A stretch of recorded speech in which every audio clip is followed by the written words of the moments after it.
Iya. Udah lama ya. Cebong. Gimana sih rasanya menjadi pemain di industri ini sebagai seorang wanita? Kita pengen tahu. Aku suka kegiatan-kegiatan yang aku lakukan sendiri. Nyanyi, aku sendiri kan solo. Songwriting biasanya sendiri di kamar. Podcast aku monolog. Kayak kalau misalnya diundang gitu, jadi pembicara di event ini ya.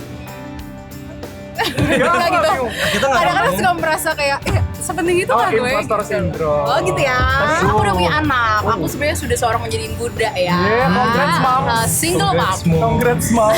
Thank you. Single mom who works two jobs. Yes.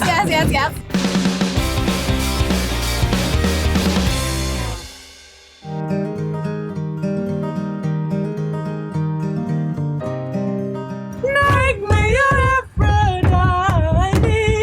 Make me your one and only. Hebeng. Saya pulang aja ya. Boleh. Jangan Oh, boleh. Jangan. Coba dong tiruin buat kita. Iya, ajarin dong. Tapi Kita. agak Kita ini suka agak banget, begini kita gitu. suka banget menepuk-nepuk. Iya.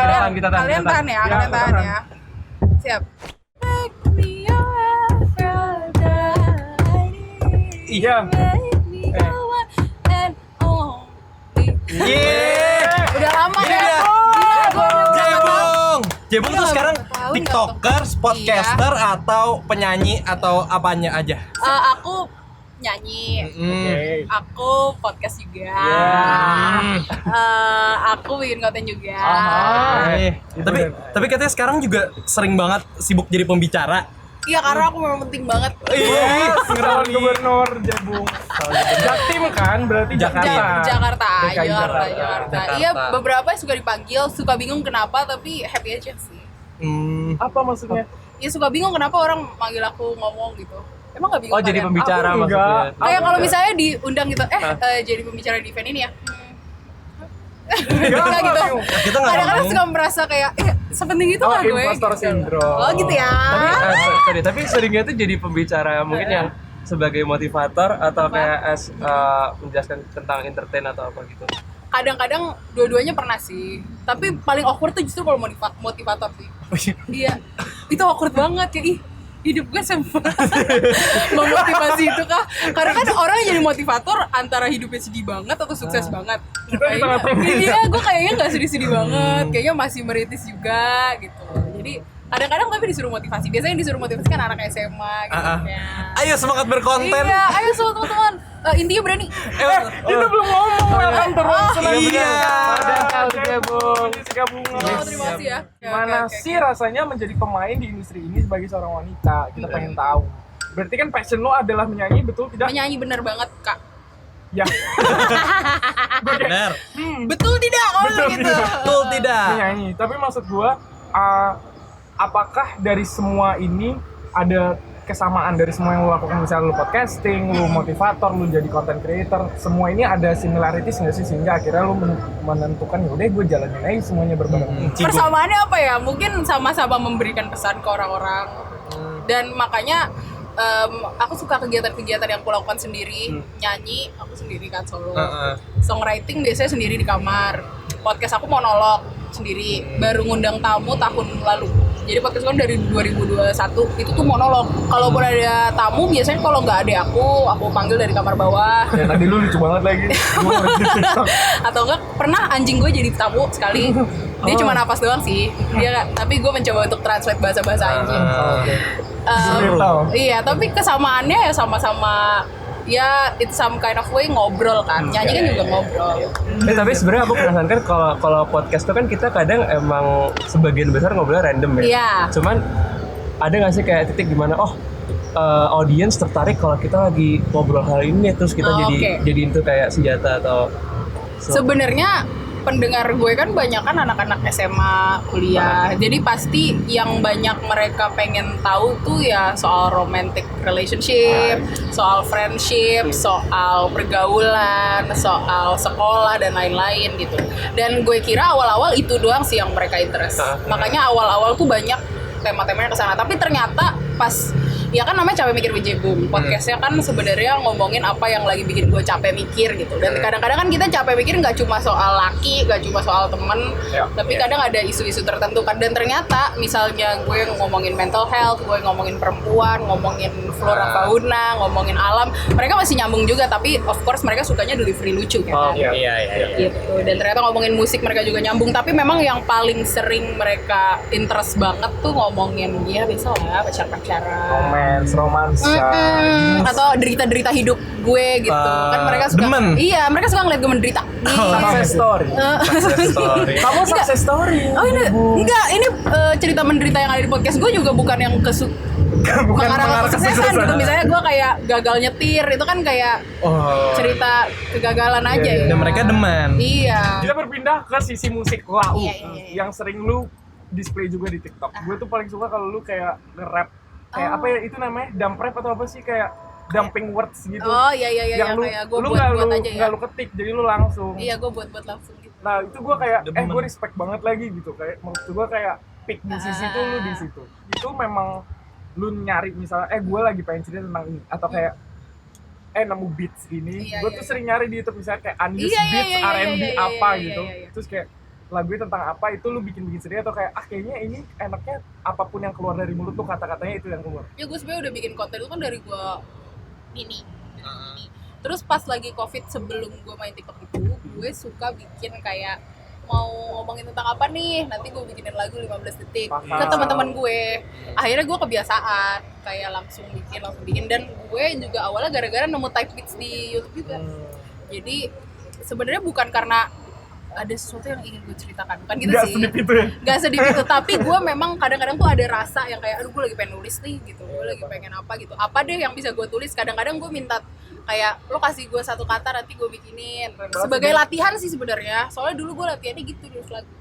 Iya kan? Kapan rilis lagi? Gue gak pernah ngeluarin lagu balad ya, tapi gue lagi nulis lagu balad sih. Ih seru. R&B song. Maksud gitu. kamu keluar comfort zone. Iya Bener gue, gak sih? kalau orang Iya kan gak? kayak biasanya gue tuh bikin lagu tuh upbeat, terus liriknya rapet, makanya semi melodic rap gitu. Makanya gue agak sempet deg-degan pas gue nulis lagu slow. Yang ballad ini. Iya, padahal sebenarnya sebelum gue nulis lagu tuh gue lebih biasa nyanyi lagu slow. Tapi kalau untuk nulis lagu gue lebih biasa nulis yang rapet-rapet gitu. Dan gak tahu kenapa sih kayak pengen, mungkin karena setelah ngerjain EP gue tahun lalu, gue tuh tiba-tiba falling in love banget dengan membuat lagu lirik Indonesia. Dan akhirnya dari akhirnya ngulik lagu-lagu Indonesia, terus sekarang jadi nulis lagu Indonesia, nyobain lagu balad Indonesia, nyobain apa, dan seru banget sih ternyata. Jadi aku lagi banyak nulis lagu Indonesia, ada yang slow, ada yang enggak. Ini kan bukan sesuatu yang biasa lu lakukan. Iya. Terus on the way ke sana kayak akhirnya lu bulet kayak ini coba deh. Itu lu prosesnya yang kayak bergelut dilema lebay gitu atau kayak yaudah ini coba aja gitu. Kayak kalau gue pengen ya udah gitu. Biasanya gue ada teman gue yang bisa produce, gue kayak lo merasa ini enak nggak sih, cobain yuk gitu. Kayak semuanya gue cobain sih sebenarnya kalau dalam proses tulis lagu ya. SA singkat aja. Iya, kayak langsung gitu. Tapi itu ada kayak musisi panutan yang akhirnya jadi apa ya, jadi trigger untuk aku pengen coba keluar comfort zone, mungkin dari yang sebelum R&B terus jadi ke ballad gitu. Kira-kira ada musisi lokal atau lokal boleh deh coba. lokal. Kalau gue melihat kayak musisi yang gue idolakan itu gak pernah dari lagunya sih, kayak gue ngelihat kayak cara dia apa ya present herself atau himself atau kayak cara dia membawa lagunya. Dan gue suka banget sama Kak Isyana, menurut gue dia musisi yang berani banget. Kayak dia awalnya, karena gue tahu Kak Isyana itu dulu kan dia klasikal ya sebelum ngeluarin lagu-lagunya dia yang dulu. Terus dia R&B, terus sekarang dia classical rock. Terus gue kayak, gila nih orang kayak otaknya gimana sih ya? Kayak menurut gue otak dia di dalam tubuh dia ada 12 gitu kayak. Dan gue admire keberanian itu, dan makanya dan musisi luar juga banyak yang ngelakuin banyak switch juga kan dalam karirnya. Dan gue ngerasa kadang-kadang kan kalau misalnya bikin lagu atau nyanyi di nggak tahu sih mungkin di negara inilah misalnya, kayak gue suka dibilang lo tuh kurang ada benang merahnya gitu, tau nggak sih kayak benang merah tuh iya gue gitu. iya maksudnya kayak lo tuh apa nih, kayak kalau musiknya kayak gini lo gini aja nih, lo perkenalkan diri lo begini. Dan menurut gue itu justru melakukan itu gak memperkenalkan diri gue, karena gue aslinya orang yang sangat fluid dalam tulis lagu. Gue kadang suka bikin lagu lagu hip hop, gue kadang suka bikin lagu R&B, kadang gue suka bikin lagu pop, kadang gue suka bikin lagu disco, happening kan disco gitu. Tapi memang menurut gue benang merah gue di suara gue aja sih. Memang pembawaan gue memang dari dulu R&B gitu kan. Dan menurut gue ya makanya ya gitu, aku suka sangat explore. Tapi ada ini nggak sih? Tapi ada dilema sih dalam melakukan itu, karena kadang kayak orang-orang jadi bingung nggak sih denger lagu gue gitu kan. Kayak menuju sananya kan. Iya, apalagi kadang ada orang-orang yang udah lebih experience di industri ini yang suka bilang kayak lo kurang satu lane gitu. Lo kadang-kadang kalau orang yang udah lebih duluan di sini kan kita jadi doubting jalur kita kan, kayak ih apa iya ya, ini yang bikin gue salah di sini ya, apa yang salah di sini ya gitu. Jadi ya masih dalam proses dilema, tapi ya kita jalanin aja hidup kita ini ya. Pura-pura gila. Saya pernah punya itu nggak sih? Mungkin aku sering mengalami punya pikiran liar kayak mungkin kita juga ada lagu atau kebiasaan kita tuh yang anggap kalau kita rilis di Indonesia tuh orang-orang tuh mungkin nggak bakal nangkep, cuman kalau kita rilis di luar tuh mungkin kemungkinannya akan lebih besar gitu. Kira-kira pernah punya pikiran seperti itu atau enggak? Pernah dikasih tahu kayak gitu, tapi menurut gue makin kesini maksudnya pendengar kita sangat pintar kok. Iya. Menurut gue kita walaupun memang kayak kita ngomongin hip hop, R&B gitu kan ya pasti lebih besar di luar. Tapi di sini juga maksudnya kelompoknya udah sangat berkembang, udah bukan cuma kelompok-kelompok kecil lagi. Dan bahkan sekarang penyanyi-penyanyi pop yang lagunya udah gede sekarang pun chord-chordnya udah mulai influence ke R&B di luar juga. Benar. Jadi menurut gue bukan kayak maksudnya itu jadi salah satu kesulitan, dan itu jadi tantangan kita gimana kita menyesuaikan cara pendengarnya. Tapi itu yang jadi dilema sih, karena at the same time kita juga punya kayak keinginan kita sendiri mau nulis lagu kayak gimana. Kayak gue tuh sangat mengharapkan ya udah lu tetap berani aja di jalur lo, karena justru kita tuh butuh orang-orang yang main di industri ini yang memang pada awalnya udah berangkat dari R&B atau hip hop atau genre-genre yang segmented dibilang di Indonesia tuh tetap di situ, karena kalau bukan kita yang nyekokin, mereka tuh pasti nyari dari luar. Dan yang suka gue sedihin tuh kayak artis-artis R&B dari Vietnam, Thailand, Filipina tuh justru gedenya tuh dari Jakarta. Tapi what about locals kita yang memang betul. R&B, jadi kayak sebenarnya ada penikmatnya. Betul, ada pendengar di sini juga crave something different kok. Iya. Jadi mungkin belum nyampe aja ke mereka gitu. Maksudnya kan mungkin cara kita mau ngirim musik kita lewat advertisingnya kan, marketingnya mungkin yang perlu kita tweak gitu. Tapi menurut gue banyak kok yang menikmati, dan masih banyak kayak ini negara gede banget anjir, gak mungkin lah lagu lo gak ada yang suka. Iya benar. Jessica Bunga. Ngomong soal bunga itu kan flora itu bagian dari ekosistem. Yes, that's right. Nah, kamu tuh juga terlibat erat dalam salah satu perlindungan ekosistem kita di Indonesia. Keren banget. Iya, gue sekarang lagi sering bantu jadi campaignernya BOSF, itu NGO orang utan. Respect, keren banget. Namanya? BOSF nama NGO-nya. Jadi itu BOSF tuh bergerak di bidang apa sih? Mereka ngapain? Mereka juga soalnya yang gue tahu mungkin cuman kayak membudidayakan orang-orang hutan itu dan melepasnya. Apakah ada campaign-campaign lain dari mereka bukan membudidayakan sih, tapi mereka lebih ke ngurusin banyak pusat-pusat rehab orang hutan. Jadi orang hutan yang misalnya kayak tersesat, terus ditemuin warga, terus akhirnya yang nggak bisa dilepas liarin ke hutan. Jadi kan kalau orang hutan itu kalau dari kecil dia nggak di hutan, nggak diajarin sama induknya cara survive di hutan tuh, mereka nggak bisa tiba-tiba langsung ngambil dahan, langsung ngambil apa gitu. Sedangkan kalau orang hutan itu kan di hutan dia hidup di atas pohon. Jadi mereka harus bisa bikin sarang, harus bisa nyari makan sendiri dan lain-lain. Dan kalau misalnya dia dari kecil nggak kenal itu, atau misalnya mereka udah terlalu imprinted sama manusia, dia nggak bisa dilepas liarin ke hutan. Takutnya dia malah jadi berbahaya buat hidup dia. Jadi BOSF itu banyak bekerja untuk merehabilitasi orang hutan biar akhirnya nantinya kalau mereka udah siap, mereka disekolahin, dikasih tahu cara bikin sarang dari gimana ada kelas-kelasnya. Nanti kalau udah selesai, nanti mereka bisa dilepas liarin di kandidat jadi kandidat untuk lepas liar ke hutan Nah, aku dengar-dengar kamu sudah punya anak asuh. Aku udah punya anak. Aku sebenarnya sudah seorang menjadi budak ya. Yeah, congrats, Mom. Single Congrats, mom. Mom. Congrats, Mom. Thank you. Single mom who works two jobs. Yes. Siapa namanya? Namanya Monyo. Monyo iya. itu anak adopsi gue. Dia orang hutan Kalimantan Tengah.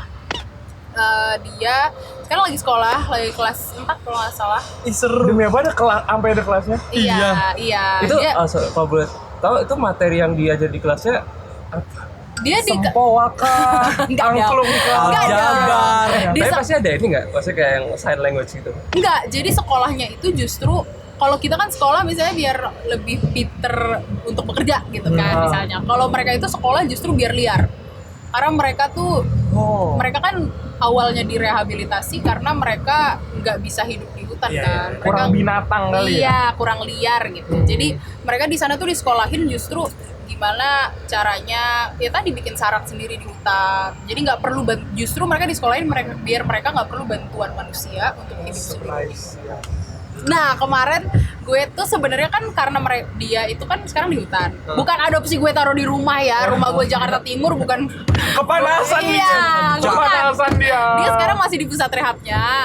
Gue adopsi secara virtual, jadi dikabarin gitu loh. Tiap 3 bulan saya dikasih foto-foto dia perkembangannya gimana. Dan dia itu setahu gue terakhir dia ya di hutan itu biasanya diajarin kayak mengidentifikasi buah yang bisa dia makan. Oh, itu bener sih. Iya, terus kayak ngebelah buahnya nanti kayak biasanya tuh mereka ngelihat dari orang hutan yang udah bisa juga. Terus mimicking. iya, Seru. terus belajar manjat-manjat gelantungan, terus belajar apa ya? Belajar misalnya identifikasi hal-hal yang bahaya buat mereka, misalnya kayak suka dibikinin kayak ular-ular bohongan gitu. Jadi mereka tahu ya ini bahaya nih. Gitu. Lulusnya itu sampai ada tingkatan nggak sih? Mungkin kan kalau SD sampai kelas 6 SD. Ada, Atau mungkin ada. ada SMP. SMP. Jadi tuh mereka naik-naik kelas. Dia dari kelas 4, nanti kalau udah naik kelas 5, kelas 6. Nah, kalau udah kelas 6 itu dilihat tuh kayak maksudnya dia bisa nggak nih dibawa untuk jadi sebelum dilepas liar dia tuh ada pulau magang gitu loh. Jadi dia magang dulu. Internship. Dia nyoba dulu. Internship. Jadi dia nyoba Nyoba. dulu. Dia di pulau selama setahun, nanti diperhatiin selama setahun dia survive gak gitu. Terus habis itu dia lebih banyak di bawah atau dia justru udah berani gelantung-gelantungan atau dia udah berani nggak explore keliling-keliling pulau atau misalnya dia tuh nyari makan udah berani nyari makan sendiri ke pohon-pohon atau nungguin ada dari BOSF-nya yang ngasih buah gitu. Jadi kalau justru semakin dia independen, dia jadi kandidat untuk nanti dilepas liarin. Nanti dari pulau dibalikin ke pusat rehab, nanti kan ganti-ganti tuh siapa nih yang mau dilepas liar di Kayak probation kali ya. iya, bener. jadi dia magang dulu.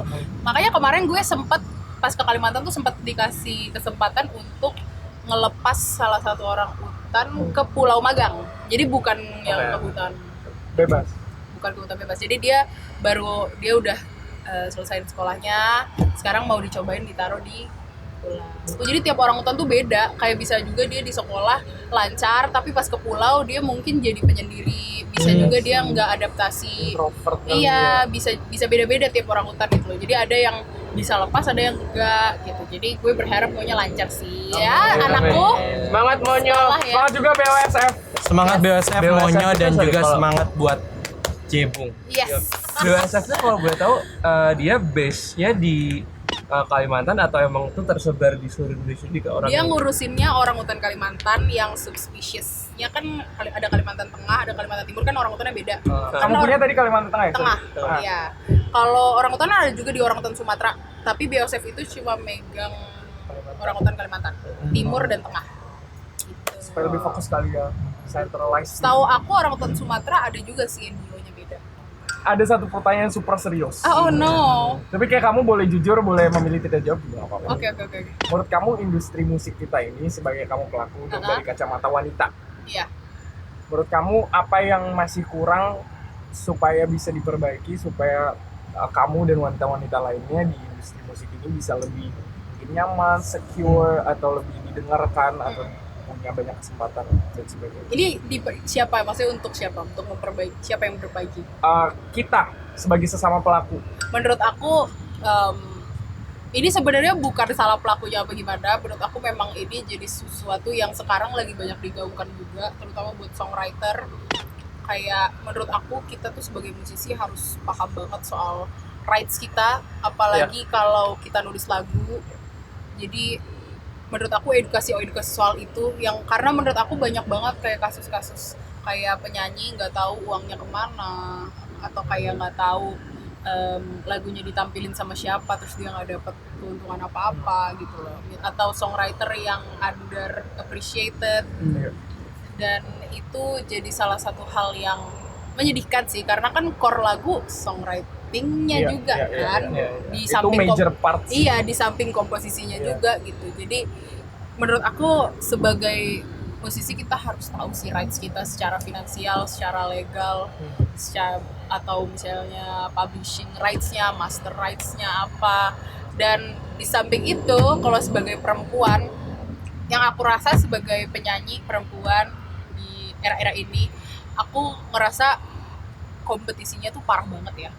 Sengit. Parah banget, apalagi solois perempuan. Dan aku nggak ngerti kenapa kalau perempuan itu rasanya yang dinilai bukan cuma songwriting dan nyanyinya aja, tapi everything kayak dari, ya aku ngerti sih namanya public figure ya, dari bajunya, dari apanya, dari badannya, dari itunya. Dan menurut aku justru itu jadi kayak, menurut aku itu jadi audiens tuh banyak yang missing out sih. Kalau lo cuma menilai penyanyi dari tampilannya dan lain-lain, lo missing out banyak banget musisi-musisi luar biasa yang ada di negara ini. Kayak gue tuh suka ngelihat banyak musisi yang lo tuh seharusnya udah di ujung, di atas gunung ini tau, dengan suara lo dan skill nulis lo yang kayak gini, dan lo perform juga oke banget live-nya gitu. Dan menurut aku dari, kalau untuk audiensnya ya, kayak explore more local artist tuh nggak kalah dengan yang di luar. Dan bahkan gue nggak cuma ngomongin ini ya, gue nggak cuma ngomongin musisi-musisi yang musiknya western, tapi juga musisi-musisi yang rootnya musiknya lokal. Misalnya, kayak dari Jogja tuh banyak itu keren-keren banget. Iya. Dan banyak sekarang musisi-musisi yang pakai genre lokal dan dia fusion dengan genre luar, ya kayak itu luar biasa banget. Jadi open your eyes gitu loh. Your eyes, your ear, your heart. Yes, open. Semuanya dia buka. Iya, buka kayak explore more. Karena gue tuh gedek kadang audiens di sini suka bilang kayak, aduh lagunya gini-gini aja sih. Kamu yang tidak mencari sayang. Gitu iya, lah. kayak open your eyes. Karena kita tuh punya banyak banget musisi baru, banyak banget musisi yang lagi explore jenis-jenis musik yang kadang mungkin lo itu yang lo pengen, tapi karena lo cuma fokus ke sini aja lo nggak lihat. Gitu. Menurut gue jangan hanya kamu shuffle top 50, tapi kayak playlist Iya, lain banyak yang banget. playlist micro tuh juga explore. Appreciate local artist. Menurut gue bukan cuma industri musik, tapi industri entertainment in general tuh kurang friendly untuk plus size woman. Karena ini bukan cuma audiensnya ya. Kalau misalnya audiens mau ngomong kayak gendut lo apa lo ini lo itu lo kayak itu, Mulut mereka. ya itu apa namanya ya? Ya mulut busuk dan hati busuk aja deh gitu. Tapi menurut gue di dalam industrinya pun belum friendly gitu loh. Misalnya gue mau nyanyi, kadang tuh nyari stylist yang bisa nge-style plus size woman aja susah banget. Ya muat sih muat, tapi you don't make it flattering gitu loh. Kayak it's so frustrating gitu loh. Tugas lo kan untuk mempercantik gue, but only a few of them really yang benar-benar mau berusaha gitu dan mencari. loh. Iya, jadi kayak menurut gue itu sesuatu yang harus dipelajari teman-teman gitu. Kayak maksudnya apakah emang penyanyi yang lo expect untuk lo style atau lo makeup cuma di bawah 50 kilo kan enggak gitu loh. Kayak, jadi terima kasih. Itulah. Do better. Aku tahu kamu sebenarnya emosinya di sini. Iya, do Tapi better. kamu menahan roda segini. Do better titik tuh udah menampar. Iya, do menampar. Thank you Jebong. Terima kasih sudah banyak ruang Andika. Thank you.